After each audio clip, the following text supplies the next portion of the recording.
Hello hello. Last video में मैंने group A C and D के बारे में कुछ जानकारी दी थी और लास्ट एंड में वीडियो सडनली रुक गई थी।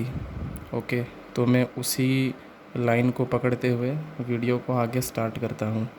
तो पार्ट टू के लास्ट एंड के लास्ट सेकंड्स को थोड़ा अच्छे से देख लीजिएगा कि वहाँ पे मैंने क्या लाइन स्टार्ट करी थी और सडनली वीडियो जो है वो स्टॉप हो गई थी। उसके बाद से मैं वीडियो को आगे फर्दर कंटिन्यू कर रहा हूँ।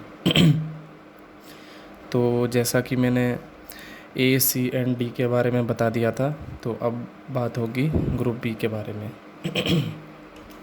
तो बेसिकली देखिए क्या होता है, बताता हूँ, just wait a minute please.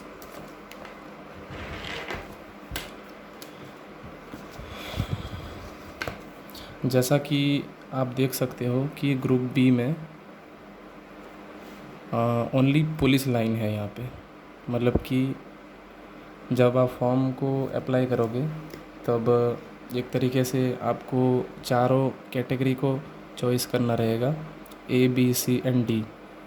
तो ए सी एंड डी तो था आपका एडमिनिस्ट्रेशन, एग्जीक्यूटिव, इन सब से रिलेटेड, और ग्रुप बी जो है वो ओनली पुलिस लाइन से रिलेटेड है। तो यहाँ से आपको डीएसपी बनाया जाता है डायरेक्टली। मतलब कि ऑफिसर रैंक की जो सबसे पहली बेसिक पोस्ट जो होती है वो डीएसपी होती है। ओके, तो इस तरीके से इसके नीचे ओसी वगैरह रहते हैं, ऑफिसर कमांडर जिनको बोलते हैं। वो इंस्पेक्टर रैंक का ऑफिसर होता है जो 3 स्टार जो होते हैं। फिर उसके नीचे एक एसआई होता है, उसके नीचे एक एएसआई होता है, एंड देन सबसे पहली बेसिक पोस्ट जो रहती है कांस्टेबल, ये रहते हैं। मतलब कि अब आप यहाँ पे लीडरशिप वाली जॉब का थोड़ा सा ध्यान रखने की कोशिश कीजिए कि मैं क्या कहना चाह रहा हूँ। जैसे कि मैंने ए सी एंड डी में सीनियर और जूनियर के बारे में आपको समझाया कि ये सुप्रीम ऑफिसर जो हैं अपने सबॉर्डिनेट्स से काम वगैरह करवाते हैं। सेम उसी तरीके से ही पुलिस लाइन में अगर आप जैसे ही जाते हैं तो आपको इस डीएसपी रैंक को दे दिया जाता है और आपके नीचे ये सब सबॉर्डिनेट माने जाते हैं। जो ऑफिसर कमांडर है, जैसे कि एक थाने का जो मेन इंचार्ज जो होता है 3 स्टार रैंक का ऑफिसर, वो एक ओसी होता है। देन उसके नीचे एक एसआई रहता है, एक एएसआई एंड कांस्टेबल। मतलब कि आप मेरी बात समझ सकते हो। यहाँ पे देखिए एक अकेला डीएसपी इन सब को लीड कर रहा है। एक थाना, एक डिपार्टमेंट को कैसे चलाया जाए और किस तरीके से सिक्योरिटी को एडवाइस किया जाए, ऑर्डर दिया जाए, एक डीएसपी वही करता है। एक डीएसपी पूरे थाने को मतलब कि ओवरऑल ऑर्डर देता है कि इस तरीके से कामकाज रहने चाहिए। इवन ऑल दो एक ओसी अपने 7 डेज़ की कंप्लीट रिपोर्ट अपने एरिया की, अपने जोन के पुलिस थाने की जो 7 दिन की कंप्लीट रिपोर्ट है वो ऊपर डीएसपी को पहुंचाते हैं। तब जाके डीएसपी उस पर इंस्पेक्शन वगैरह करते हैं कि क्या चल रहा है क्या नहीं। ओके, तो इस तरीके से एक डीएसपी अपने नीचे इन सबॉर्डिनेट के द्वारा सारे काम को करवा लेते हैं। जबकि एक डीएसपी बैठे बैठे अपनी आइडियोलॉजी, अपनी थिंकिंग, स्टाफ को कैसे मैनेज करना है, ये सब करते रहते हैं। ओके, कभी आपने देखा है कि एक कांस्टेबल रेड मारने गया या फिर इसने कोई ऑर्डर दिया? नहीं, ये कोई ऑर्डर ना कोई नोटिस ये नहीं दे सकता है। क्यों? क्योंकि एक तरीके से इसकी मतलब कि जितनी पोस्ट है उस हिसाब से इसकी उतनी ड्यूटी है। तो ये हो गया एक तरीके का आपका ग्राउंड ड्यूटी वाला जो कर्मचारी, जो एक तरीके का जनरल ड्यूटी वाला सोल्जर कह सकते हो इसको आप। ओके, इनके ऊपर जो होते हैं ये 3 जने मिलकर अपने एक थाने को कमांड देते हैं और अपने थाने को संभालते हैं। लेकिन इन तीनों को कमांड कौन देता है? इन तीनों को कमांड एक डीएसपी देता है। तो बेसिकली मेरा पॉइंट यही है आपका समझाने का कि आप A B C and D इन तीनों ग्रुप में से किसी में भी अगर आप जॉब करते हो तो आप एक सुप्रीम माने जाओगे उस डिपार्टमेंट के।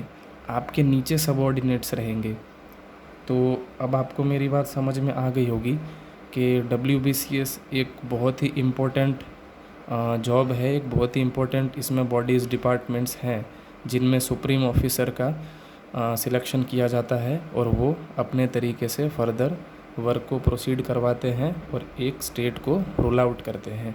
ओके, तो अब आपको समझ में आ गया होगा कि पुलिस लाइन में भी एक सुप्रीम ऑफिसर की ज़रूरत है, उसके नीचे ये सब रहते हैं। देन इसके ऊपर SP, ASP, DGP, DIG ये सब फर्दर ऊपर प्रमोट होते जाते हैं। एक कांस्टेबल अगर अपनी नौकरी स्टार्ट करता है तो यहाँ से उसको प्रमोट होते होते इस पोजीशन, इस OC वाले, इंस्पेक्टर वाले पोजीशन में आने में उसको बहुत साल निकल जाते हैं, अप्रोक्सीमेटली 25-30 साल। तो क्या ये एक तरीके से सही है? ये सही है अगर आप कोई एग्ज़ाम WBCS का देना नहीं चाहते हो। तो अगर आप टाइम ट्रैवल करना चाहते हो, उतना लंबा ड्यूटी वगैरह करना चाहते हो, उसके बाद प्रमोशन होगा, वो एक अलग बात है। तो सबसे बेटर चॉइस तो यही है कि आप सीधा WBCS दीजिए, आप इन सभी पोस्ट के ऊपर डायरेक्ट आ जाएंगे, पहली पोस्ट आपको यही मिल जाएगी।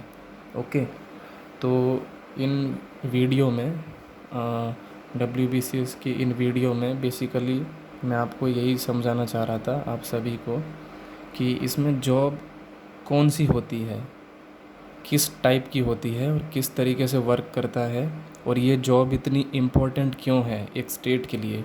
तो अब आपको समझ में आ ही गया होगा कि एक स्टेट के लिए एक ऑफिसर क्यों इतना मतलब इम्पोर्टेंट हो जाता है। सिक्योरिटी पर्पस के लिए ऑफिसर्स की चॉइस, सिलेक्शंस वगैरह WBCS करवाती है। इसी तरीके से एग्जीक्यूटिव ऑफिसर्स का भी सिलेक्शन WBCS करवाती है, जिसमें मैंने आपको A, C and D के बारे में बताया।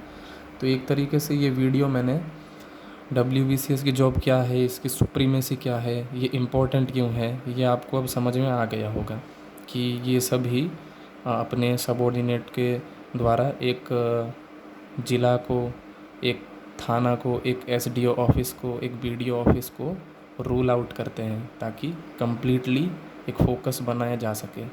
तो अब आपको समझ में आ ही गया होगा कि WBCS एक बहुत ही वाइड रेंज में एक रिस्पॉन्सिबल जॉब का सिलेक्शन करवाती है। ओके, सो मेरा बेसिकली एम इस चीज़ को एकदम डीपली इंट्रोड्यूस करवाना क्यों है, ताकि आप एक बात समझिए, अगर आपको कोई डायरेक्टली बोल दे कि इस जॉब में ये होता है वो होता है, आपका इंटरेस्ट बनेगा, लेकिन उसके अंदर की जॉब, उसके अंदर की प्रोसीडरी, आपको किस तरीके से काम करना है, क्या नहीं करना है, किस टाइप का नेचर है इस ड्यूटी का, कितनी मतलब प्रिविलेजेस मिलती है आपको। जैसे कि मैंने अभी बताया, आप अगर बनोगे तो आप एक सुप्रीम लीडर बनोगे, आप अपने नीचे वालों को काम करवाओगे, आप अपनी आइडियोलॉजीज़ के तहत अपने जोन, अपने एरिया, अपने ऑफिस डिपार्टमेंटल वर्क को संभाल के रख पाओगे। तो ये चीज़ एक लीडरशिप वाली थिंकिंग एबिलिटी जब आपके मन में, जब आप इमेजिन करोगे, तो आपका इंटरेस्ट और भी ज़्यादा बढ़ जाएगा कि हाँ, इस जॉब में वाकई में एक यूनिक आइडेंटिफिकेशन छुपी हुई है, तो इस चीज़ को हमें करना चाहिए। इसलिए मैंने इस वीडियो को इन डेप्थ, इन डिटेल इस तरीके से बताया। ओके, जितना किसी भी जॉब के बारे में, सबसे पहले किसी भी जॉब से रिलेटेड उसका सिलेबस पढ़ने से पहले और उसका सिलेबस स्टार्ट करने से पहले उस जॉब के बारे में आपके पास कंप्लीट नॉलेज होनी चाहिए कि जब रियल लाइफ में ये नौकरी मिलेगी तब ये कैसी रहेगी, मुझे क्या करना रहेगा, मेरे हाथ में कितना कुछ रहेगा, क्या नहीं रहेगा, फर्दर में क्या लीडरशिप इसमें बना सकता हूँ। तो इन चीज़ों के बारे में पता रहेगा, तभी तो हमारे मन में ये ख्याल आएगा कि हाँ, इसमें एक लीडरशिप वाली क्वालिटी है और वो क्वालिटी मेरे अंदर भी है। मैं भी चाहता हूँ कि मैं भी अपने स्टेट में एक कमांडिंग लाइन की पोस्ट के अंडर काम करूँ और कमांड करूँ और अपनी आइडियोलॉजीज़ को मतलब कि शेयर करूँ और अपना एक लीडरशिप वाली अप्रोच को चलाते हुए एक जगह के ऊपर रूल करूँ और रूल करवाऊँ। तो बेसिकली यही है, किसी भी जॉब के बारे में आप पहले पता कीजिए कि रियलिटी में एक्चुअली किस टाइप की जॉब है, क्या होता है, क्या करना रहता है। तो क्या है, आपका इंटरेस्ट बहुत ज़्यादा जागेगा। अभी जैसे कि सब इंस्पेक्टर इंस्पेक्टर के बारे में बताऊंगा तो आपका उतना ही इंटरेस्ट जागेगा जितना ये करना है। जैसे ही मैंने इसके बारे में बताया, अब आपका ध्यान इन चीज़ों से हट जाएगा अपने आप यही सोचोगे कि मैं इसी जॉब को ही करूं। सबसे पहले मेरी अप्रोच यही रहती है कि जॉब प्रोफाइल के बारे में कम्प्लीटली जानिए, ताकि आपका इंटरेस्ट साल भर तक लंबे टाइम तक बना रहे। और इंटरेस्ट लंबे टाइम तक बने रहेगा तभी आप एक फुल्ली डेडिकेटेड वे में पढ़ाई कर पाएंगे। वरना आपको जॉब प्रोफाइल के बारे में पता नहीं है, मतलब कि थोड़ा बहुत पता है, तो बीच बीच में पढ़ाई से मन आपका हटेगा। मतलब कि 2-3 महीने पढ़ लिए, उसके बाद मन हट रहा है आपका, और इसी तरीके से ही मन धीरे धीरे उतरते जाएगा। सो अगर आपको कंप्लीट जॉब प्रोफाइल पता है तो फिर आपका इंटरेस्ट हमेशा के लिए बन जाएगा, हमेशा एंड हमेशा के लिए। ओके, तो यहाँ इंट्रोडक्शन वीडियो ख़त्म होती है। नेक्स्ट वीडियो में किस तरीके से क्रैक करते हैं पेपर को, उसके बारे में इन डिटेल बात करेंगे।